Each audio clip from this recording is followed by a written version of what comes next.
Friends, welcome in our own teacher channel. वर्ग 8वा भूगोल, पाठ 4 सागर तळ रचना. समजून घेऊया पाठ, मग सोडवूया स्वाध्याय. सागर तळ रचना. जलमग्न जमिनीची रचना म्हणजे सागर तळ रचना. खोलीनुसार व जमिनीच्या आकारानुसार सागर तळ रचनेचे विविध सागरी भूरूपात वर्गीकरण केले जाते. सागरी भूरूपे. भूखंड मंच, किनाऱ्यालगत असलेला व समुद्रात बुडालेला जमिनीचा भाग म्हणजे भूखंड मंच होय. याचा उतार मंद असतो. याची खोली समुद्र सपाटीपासून सुमारे 200 मीटरपर्यंत असते. मानवाच्या दृष्टीने हा भाग महत्त्वाचा आहे. जगातील मासेमारीची विस्तृत क्षेत्रे भूखंड मंचावरच आढळतात. खंडांत उतार. भूखंड मंचाचा भाग संपल्यावर समुद्र तळाचा उतार तीव्र होतो. त्यास खंडांत उतार म्हणतात. याची खोली सुमारे 200 मीटर ते 3600 मीटरपर्यंत असते. साधारणपणे खंडांत उताराची अधसीमा ही भूखंडाची सीमा मानली जाते. सागरी मैदान. खंडांत उताराला लागून विस्तीर्ण मैदान असते. सागर तळाचा सपाट भाग म्हणजे सागरी मैदान होय. सागरी मैदानावर सागरी पर्वत, सागरी पठारे आढळतात. सागरी पर्वतरांगा व पठारे. सागर तळावरील पर्वतरांगा हे जलमग्न पर्वत म्हणून ओळखले जातात.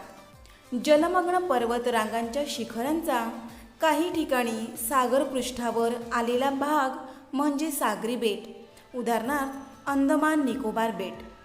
सागरी उंचवट्याच्या माथ्याचा सपाट व विस्तृत भाग म्हणजे सागरी पठार, उदाहरणार्थ हिंदी महासागरातील छागोसचे पठार. सागरी डोह व सागरी गर्ता.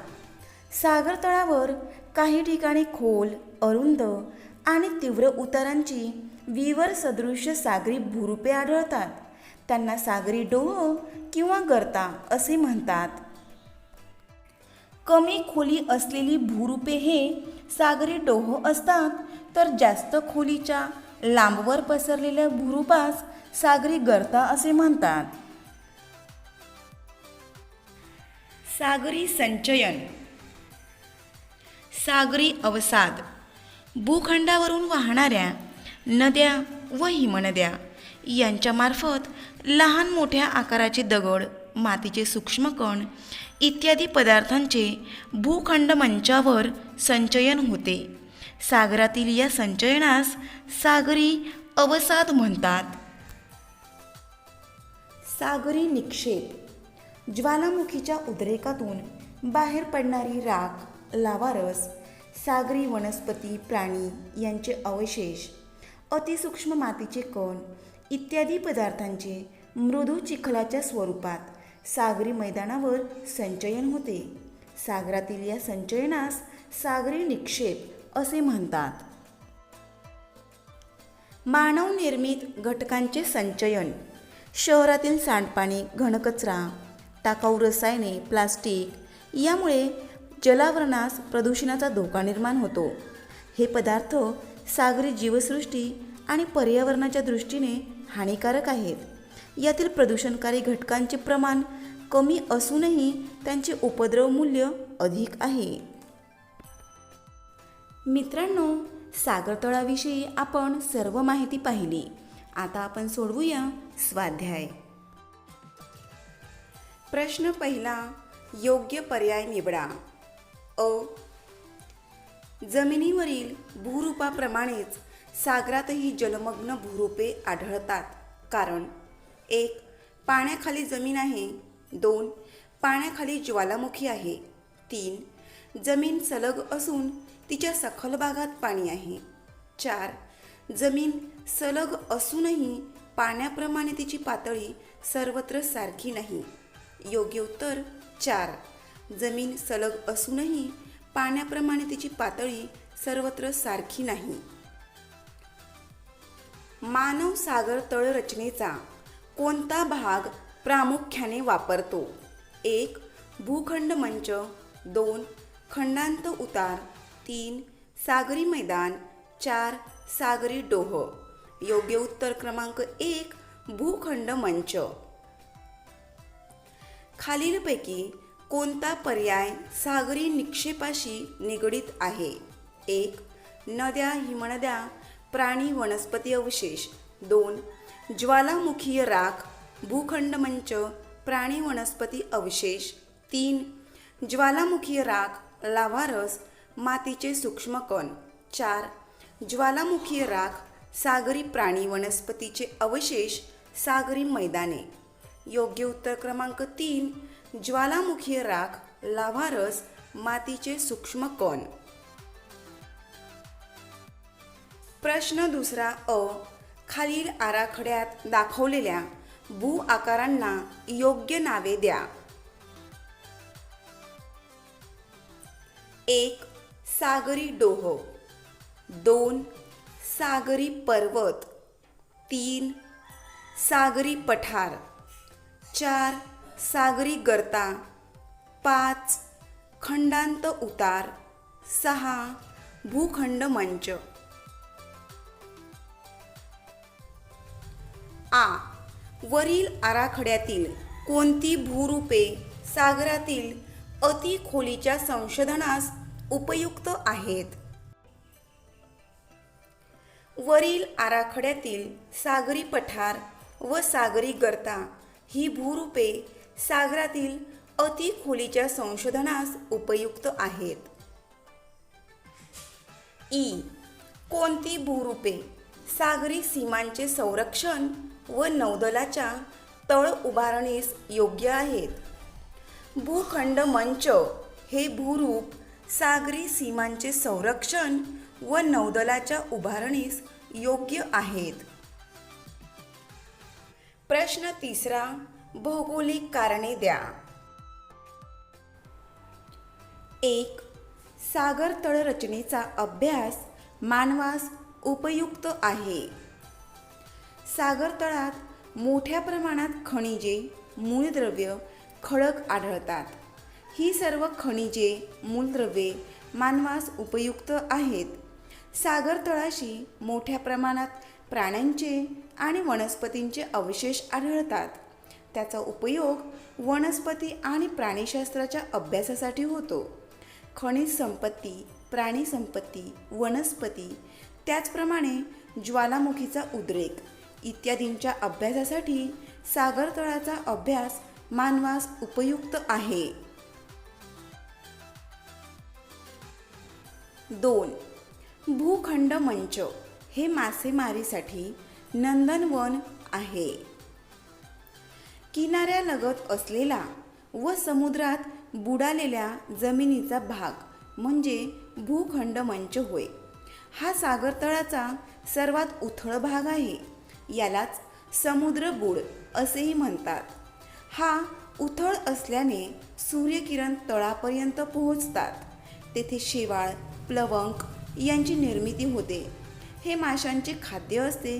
त्यामुळे भूखंड मंचावर मोठ्या प्रमाणात मासे आढळतात. या भागात माशांचे मोठ्या प्रमाणात प्रजनन होते. अशा प्रकारे भूखंड मंच मासेमारीसाठी नंदनवन आहे. 3. काही सागरी बेटे ही सागरी पर्वतरांगांची शिखरे असतात. सागर तळावरील पर्वतरांगा हे जलमग्न पर्वत म्हणून ओळखले जातात. या पर्वतरांगा शेकडो किलोमीटर रुंद तर हजारो किलोमीटर लांब असतात. जलमग्न पर्वतरांगांच्या शिखरांचे भाग काही ठिकाणी सागरपृष्ठाच्या वर आलेले असतात. त्यांना आपण सागरी बेटे म्हणून ओळखतो. यांच्या चारही बाजूंना पाणी व मध्यभागी जमीन असते. उदाहरणार्थ अंदमान निकोबार बेटे. अशा प्रकारे काही सागरी बेटे ही सागर पर्वत रांगांची शिखरे असतात. 4. खंडांत उतार ही भूखंडाची सीमारेषा मानतात. भूखंड मंचाचा भाग संपल्यावर समुद्र तळाचा उतार तीव्र होत जातो, त्यास खंडांत उतार म्हणतात. समुद्र सपाटीपासून याची खोली सुमारे 200 मीटर ते 3600 मीटरपर्यंत असते. खंडांत उताराच्या अधसीमेनंतर अत्यंत खोल असा सागरी मैदानाचा भाग सुरू होतो, म्हणून खंडांत उतार ही भूखंडाची सीमारेषा मानतात. 5. मानवाकडून सागरात होणारे टाकाऊ पदार्थांचे विसर्जन हे हानिकारक असते.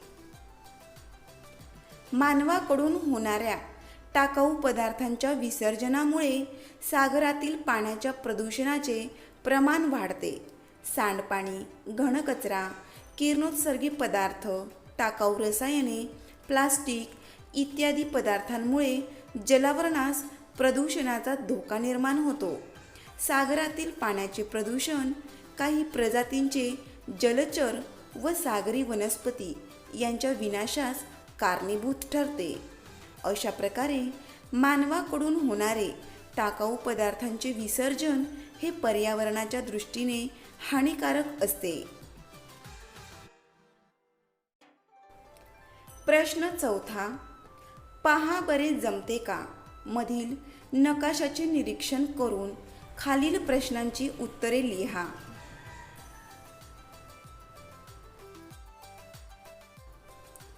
1. मादागास्कर आणि श्रीलंका हे सागरतळ रचनेच्या कोणत्या भूरूपांशी संबंधित आहे? मादागास्कर आणि श्रीलंका हे सागरतळाच्या बेट या भूरूपाशी संबंधित आहेत. 2. हे भूभाग कोणकोणत्या खंडाजवळ आहेत? मादागास्कर भूभाग आफ्रिका खंडाजवळ आणि श्रीलंका भूभाग आशिया खंडाजवळ आहे. 3. आपल्या देशातील कोणती बेटे जलमग्न पर्वत शिखरांचे भाग आहेत? आपल्या देशातील अंदमान व निकोबार बेटे जलमग्न पर्वत शिखरांचे भाग आहेत. धन्यवाद. लवकरच भेटूया पुन्हा एका नवीन पाठाच्या स्वाध्यायासह.